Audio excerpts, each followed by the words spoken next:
Hi guys, তোমরা সবাই কেমন আছো? আমি খুব ভালো আছি এবং আমার চ্যানেলে সবাইকে স্বাগত জানাই। আমি অনেক দিন ধরেই ভাবছি যে ব্লগটা এডিট করে দেব, কিন্তু সেটা আর হয়ে উঠছিল না। তার কারণ হচ্ছে আমার সেমিস্টার শুরু হয়ে গেছে, থার্ড সেমিস্টারে পরীক্ষা। তো সেটা আর পরীক্ষা শুরু হয়ে গেলে আমার ভীষণ টেনশন শুরু হয়ে যায়, তো আমি পাগল হয়ে যাই তখন। যাই হোক, তো কিছুদিন আগে আমি একটা জায়গায় ঘুরতে গেছিলাম, সেই জায়গাটা বলছি তোমাদেরকে। আর এই মন্দিরটা হচ্ছে দ্বারবাসিনী মন্দির, যেটা খুবই সুন্দর একটা মন্দির, মানে অপূর্ব দেখতে। তোমরা দেখতেই পাচ্ছ এত সুন্দর দেখতে মন্দিরটা। আর এখানে তখন অন্নপূর্ণা ঠাকুর করা চলছিল, তার কারণ হচ্ছে সামনেই ছিল নবান। তোমরা বুঝতেই পারছো এটা অনেক দিন আগের ভিডিও, কিন্তু আমি এডিট করে আর দিতেই পারছিলাম না। আর এখন আমি যাচ্ছি ম্যাসাঞ্জোর ড্যাম। আগের বছরে গেছিলাম নীল নির্জন, আর এইবারে যাচ্ছি ম্যাসাঞ্জোর ড্যাম, যেটা হচ্ছে ঝাড়খণ্ডে আশা করি। তো এটা মাঝখানে রাস্তাতে এই এত সুন্দর একটা নদী পড়েছে, নদীটার নাম হলো ময়ূরাক্ষী নদী। যাই হোক, তো এই জায়গাটা এত সুন্দর লাগছিল দেখতে, আমার খুব সুন্দর দেখতে। আর নদীতে জল একদম নেই, জল পুরো শুকিয়ে গেছে, হয়তো বর্ষাকালে অনেক জল হবে, কিন্তু নদীটা দেখতেও খুব সুন্দর। ম্যাসাঞ্জোর ড্যাম যাওয়ার একটাই কারণ হচ্ছে, যেটা হলো নতুন বছর ঢুকেছে, তো নতুন বছরে একটা নতুন জায়গা এক্সপ্লোর করা আর কি। আর যেহেতু শীতকাল, তো সেহেতু ভালোই লাগে একটা নতুন জায়গায়, বেশ ঠান্ডা ঠান্ডা আবহাওয়ায়। আর এখানে এত বড় বড় রাস্তার ধারে পাহাড় দেখতে পাওয়া যাচ্ছিল, সেটাও খুব ভালো লাগছিল দেখতে। এই যে পাহাড়গুলো দেখো কি সুন্দর লাগছে না দেখতে, কাছ থেকে আরও বেশি ভালো লাগছিল দেখতে। আর আমার মনে হয় ম্যাসাঞ্জোর ড্যাম এখানে হয়তো অনেকেই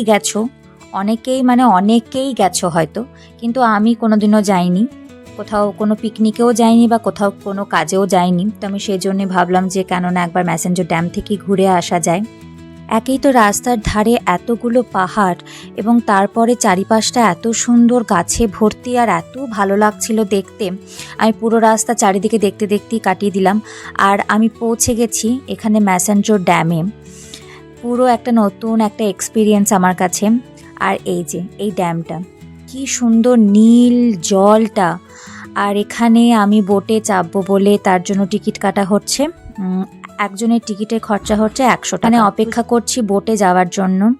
আর ওই যে অনেকগুলো বোট ওখানে চলছে বোট রাইড করার জন্য। তো এটা আমার কাছে একদম প্রথম একটা এক্সপিরিয়েন্স হবে জলে নেমে বোট রাইড করা, কারণ জল আমার বরাবরের জন্য অনেক বেশি ভয় লাগে।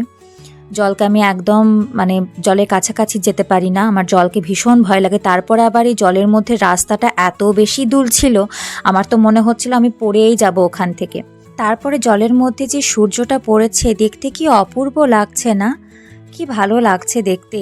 তারপরে ব্যাস আমার বোট রাইডের সময় চলে এসেছে, আর পিছনে অনেক ছেলে মেয়েরা বসে আছে ব্যস্ত। আর আমার তো ভীষণ ভালো লাগছিল, কি বলবো, আমার মনে পড়ছে আর মনে হচ্ছে আমি আবার যাব গিয়ে বোট রাইড করব।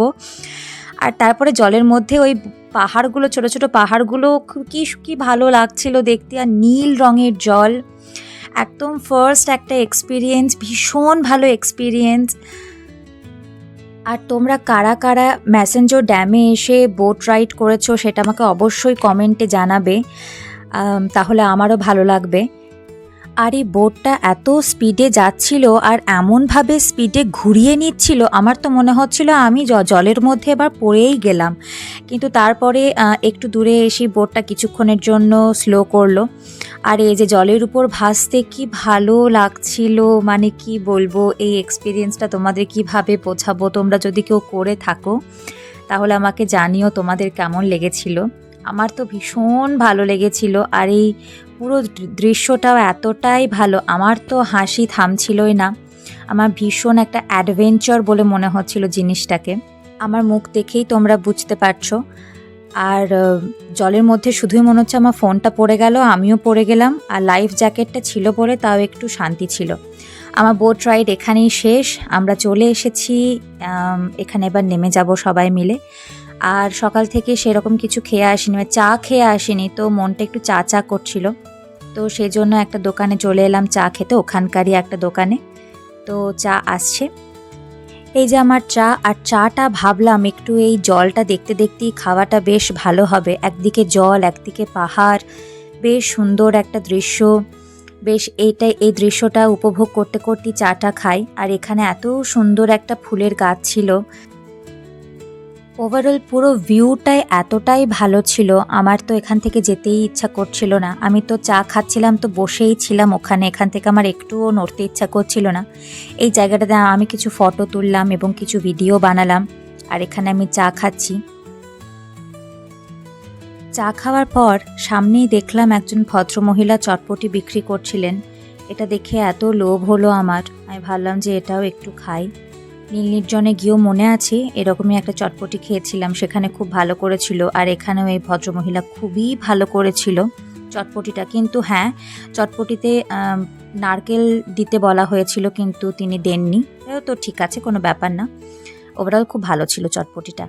আর এটা হচ্ছে ড্যামের ওপরে যে ব্রিজটা আছে সেই জায়গাটা। একদিকে জল, মানে একদিকে ড্যাম, আর একদিকে হচ্ছে পাহাড়, তারপরে গাছপালা, যেদিকে পিকনিকটা হয় আর কি। আর এই সামনের ভিউটা দেখো, এই দূরে দেখতে পাচ্ছ, এই জুম করে, এখানে সবাই পিকনিক করতে এসেছে, কারণ পিকনিকের সময় চলছে এখন। আর কি অপূর্ব লাগছে পুরো জায়গাটা। আর এটা হচ্ছে ড্যামের গেটগুলো, যে গেটগুলো খুলে দিলে জল পড়বে। আর তোমরা দেখতে পাচ্ছ কিনা জানি না, ড্যামের ওই নিচেটাতে দুটো ছোট বাচ্চা বসে রয়েছে। ওরা ওখান থেকে কি চিৎকার করছিল আর কি বলার চেষ্টা করছিল সেটা আমি একদম বুঝতে পারিনি, কিন্তু ওরা ওখানে পৌঁছালো কি করে সেটা আমার প্রশ্ন।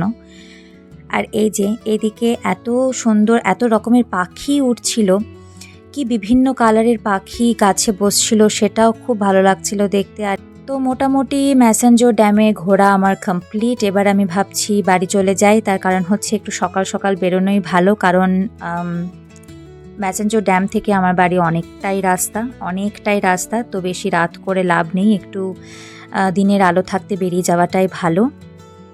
আর এটা হলো রাস্তাটা, সেই নদীটা, কি অপূর্ব এই ব্রিজটা দেখতে।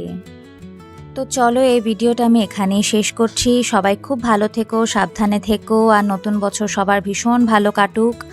তো চলো, পরের ভিডিওতে আবার দেখা হচ্ছে। সবাইকে টাটা।